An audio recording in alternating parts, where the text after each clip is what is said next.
Друзья, один из любимых рецептов хлеба на закваске. Простой, полезный и очень вкусный хрустящий хлеб.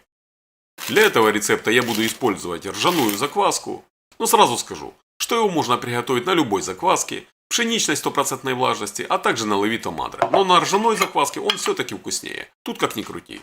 Это у меня остатки ржаной закваски, я на ней вчера замешивал хлеб, а сегодня уже утром его спел. Конечно, я уже снял с него пробу. Этот хлеб, как я уже сказал, на ржаной закваске и на хлебной муке первого сорта. Очень мягкий, хрустящий, полезный и, как всегда, безумно ароматный. Отбираю 50 грамм вчерашних остатков ржаной закваски, нам ее нужно будет активировать. А у кого нет такой закваски, ссылку на рецепт, а также на видео, как активировать ржаную закваску, оставлю в описании под видео. Там же вы можете заказать и уже готовую закваску. Покупаете один раз, а она служит вам вечно. К закваскам я всегда даю инструкции. К закваске добавил 100 грамм воды комнатной температуры, размешиваю.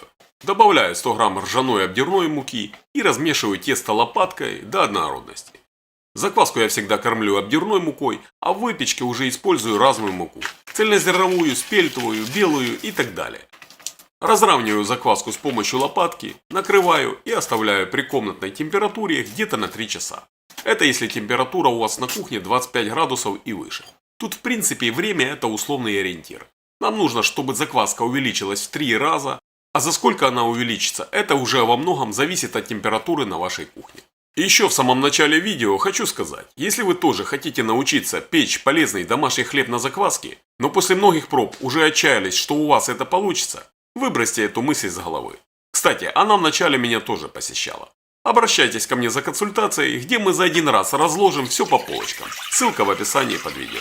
У меня закваска выросла уже в 3 раза. В миску, в которой буду замешивать тесто, наливаю 610 грамм воды комнатной температуры. Закваска сейчас находится на самом пике. Я уверен, что внутри она вся пористая. Перекладываю всю закваску в миску с водой. Друзья, и еще хочу сказать, когда планируете печь хлеб, всегда рассчитывайте время на его приготовление, чтобы не пришлось вам печь его ночью. И помните, что вы можете выпекать хлеб на закваске как в этот же день, так и оставить на холодную ферментацию хлеб до следующего дня. Добавляю 15 грамм соли, 8 грамм меда или сахара и размешиваю все до растворения.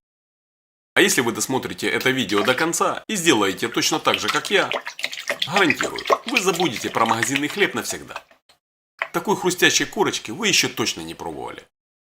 Далее добавляю 130 грамм ржаной обдирной муки. Также можно использовать цельнозерновую ржаную муку, это будет еще лучше. Просто у меня она закончилась. Но хлеб на обдирной муке тоже получится вкусным. И самое главное, что для этого не нужно быть профессиональным пекарем. Рецепт реально повторить с первого раза и на любой кухне.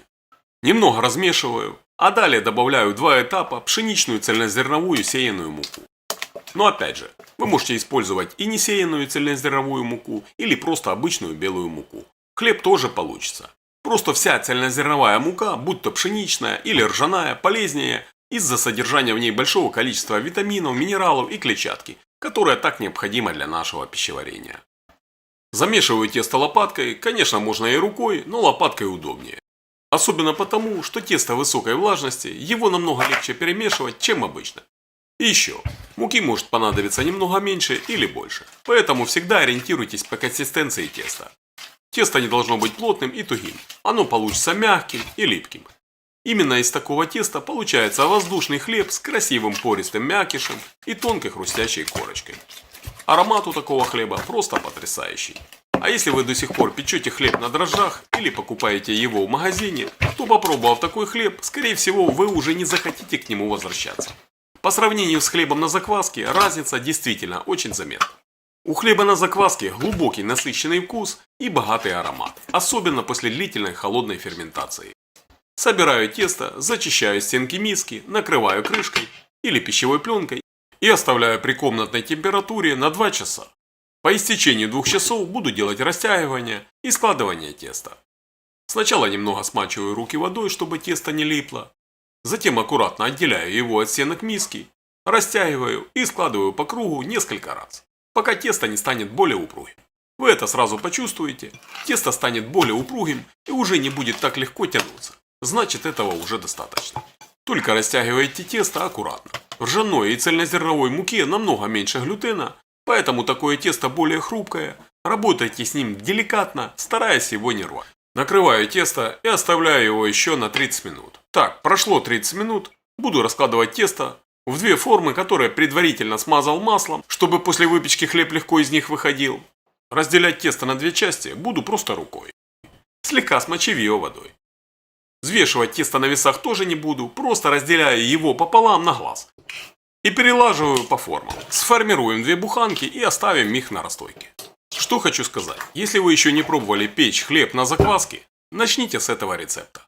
У вас все обязательно получится, следуя этой простой инструкции. А если что-то не ясно, задавайте свои вопросы в комментариях, постараюсь всем обязательно ответить. Если тесто будет сильно липнуть к рукам, не пугайтесь, потом просто очистите руки. Разравниваю тесто по форме с помощью вот такой лопатки. Лопатку немного смачиваю водой, прохожусь по краям и заглаживаю вверх. Тесто должно подняться примерно вот так, практически до самого верха. Накрываю форму пленкой и фиксирую края резинкой.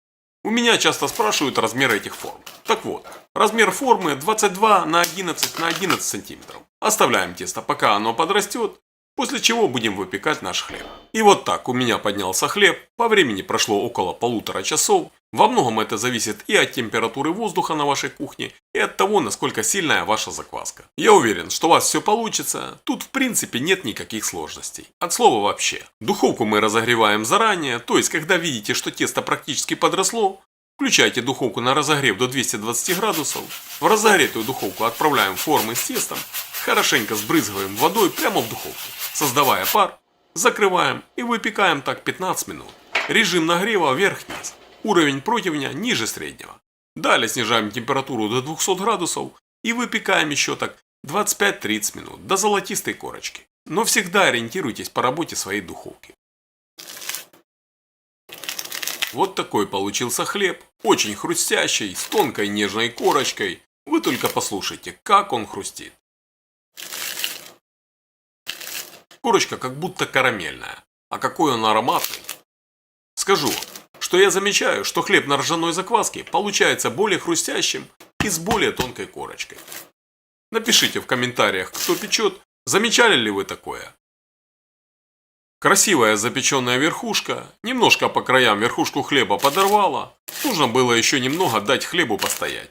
Ну ничего страшного, мне так даже больше нравится, а на вкус это совершенно не влияет. Ну и давайте глянем хлеб в разрезе. Очень мягкий, нож прямо проваливается. Хороший однородный мякиш. Хлеб очень нежный, мягкий, ароматный. Хотя он еще полностью не остыл, так бы мякиш визуально выглядел еще лучше. Ну а я хочу пожелать всем удачной выпечки и попросить вас подписаться на канал, а также поставить этому видео лайк.